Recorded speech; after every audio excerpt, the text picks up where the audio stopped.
खबर शामिल करते हैं हमारे डिविजनल ब्यूरो चीफ मियां जावेद वट्टू की रिपोर्ट के मुताबिक थाना फिरोजवाला का गांव कोटली मुगला की रजाए मुस्तफ़ा ने मीडिया को बताया कि इलाके का बाअसर गुंडा जिसका नाम फैज़ान महर वल्द फयाज महर है, ये मुझसे काफ़ी दिनों से 10,000 रुपये जगह मांग रहा था। मैंने देने से इनकार कर दिया तो इसने अपने साथियों के हमरा मिलकर मेरे घर पर फायरिंग कर दी, चादर चारदीवारी का तकद्दस पामाल किया और मुझे कत्ल करने की कोशिश की जा रही है। मेरी आला हुकाम से अपील है कि इनके खिलाफ पर्चा काट कर मुझे इंसाफ दिलाया जाए। मजीद जानते हैं इस रिपोर्ट में।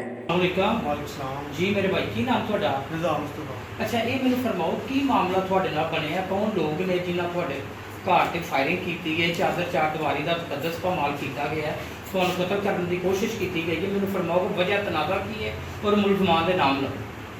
जी मैं राशिया कोटली मुगला गुजरा कोटली मुगला राशिया में सुबह एक 1:30 बजे मेरा बंदे कमी हुई है, तो मैं मुहल्ले में रहता हो ना घर फैज़ान नाम मुंडे का, उन्हें बाद कमी हुई है वो चले गए। बाद मैं घर आ गया, घर चला गया। शाम में टाइम होया, मैं गली नुक्कड़ से गया वहाँ, वो दोस्त ने डेरा बाजूआ अगे आंदा है साढ़े पिंड तो अगे, वो दोस्त ने वो दोस्तों शाम लै गया, 5-6 दोस्त आए थे।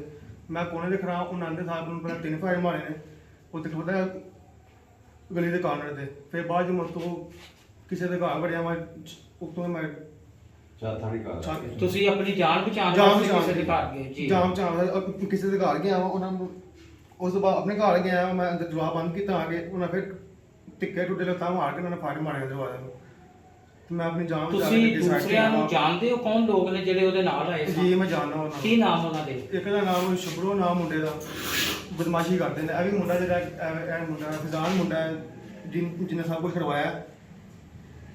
ਉਹਦੇ ਕੋਲ ਦੋ ਨੇ, ਸ਼ੁਭਰੋ ਇੱਕ ਚਾਂਦ ਹੈ, ਇੱਕ ਦਾ ਨਾਮ ਜ਼ੈਦੀ ਮੁੰਡਾ। ਨਹੀਂ ਵਜ੍ਹਾ ਤਨਾਜ਼ਾ ਕੀ ਸੀ, ਕਿਉਂ ਤੁਹਾਡੇ ਤੇ ਮਤਲਬ ਇਹ ਫਾਇਰਿੰਗ ਕੀਤੀ ਹੈ? ਵਜ੍ਹਾ ਉਹ ਮੁੰਡਾ ਜਿਹੜਾ ਫੈਜ਼ਾਨ ਮੁੰਡਾ ਹੈ ਮੈਨੂੰ ਕਹਿ ਰਿਹਾ ਸੀ ਇਹ ਮੇਰਾ ਕੰਮ ਕਰ, ਤੇ ਮੈਂ ਕਿਹਾ ਮੇਰੇ ਕੋਲ ਨਹੀਂ ਹੁੰਦੇ ਐ ਜੀ। ਉਹਨਾਂ ਆਪਣਾ ਮੈਨੂੰ ਫੋਨ ਕਰਕੇ ਮੈਨੂੰ ਕਦੀ ਇਹ ਚੀਜ਼ ਚਾਹੀਦੀ ਕਦੀ, ਮੈਂ ਕਿਹਾ ਨਹੀਂ ਹੁੰਦੇ। ਉਹਨੇ ਕੰਮ ਮੇਰੇ ਕੋਲ ਨਹੀਂ ਕਰਵਾਇਆ। ਮੁੰਡਾ ਦੂਸਰਾ ਡੇਰਾ ਬਾਜੂ ਦਾ ਛੋਟਾ ਮੁੰਡਾ, ਉਹਨੇ ਕੰਮ ਕੀਤਾ, ਅੱਗੋਂ ਮੈਨੂੰ ਆ ਕੇ ਟਿਸ਼ ਚੜਾ ਰਿਹਾ, ਮੇਰੇ ਨਾਲ ਬਦਤਮੀਜ਼ੀ ਕਰ ਰਿਹਾ, ਤੂੰ ਇੰਝ, ਉਹ ਮੇਰੇ ਕੰਮ ਕਰਦਾ, ਉਹਨਾਂ ਨੇ ਮੈਂ ਇੰਝ ਕਰ ਦਿੱਤਾ। ਇਹ ਹੋਇਆ ਦੋਨਾਂ ਦਾ।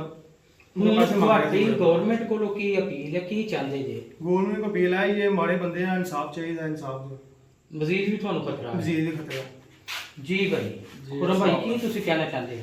ਮੈਂ ਇਹ ਕਹਿਣਾ ਚਾਹੁੰਦਾ ਜਨਾਬ, ਮੈਂ ਕੋਟਲੀ ਮੁਗਲਾਂ ਦੇ ਰਾਸ਼ੀ ਆ, ਡੇਰੇ ਬਾਜੂਆਂ ਦੇ ਉਹ ਮੁੰਡੇ ਇਹਨਾਂ ਬੁਲਾਏ ਨੇ, ਠੀਕ ਹੈ, ਇਹਨਾਂ ਬਦਮਾਸ਼ੀ ਕੀਤੀ ਹੈ, ਸਾਡੇ ਬੂਹੇ ਨੂੰ ਫੈਲ ਮਾਰੇ ਨੇ, ਮੀਡੀਆ ਵਾਲੇ ਸਾਰਾ ਪੁਲਿਸ ਆਈ ਹੈ, ਤੁਹਾਨੂੰ ਵੇਖਿਆ, ਤੇ ਸਾਨੂੰ ਜਿਹੜਾ ਤਹਫਜ਼ ਚਾਹੀਦਾ। ਪੁਲਿਸ ਤੁਹਾਡੇ ਨਾਲ ਤਾਵਨ ਕਰ ਰਹੀ ਹੈ ਜੀ?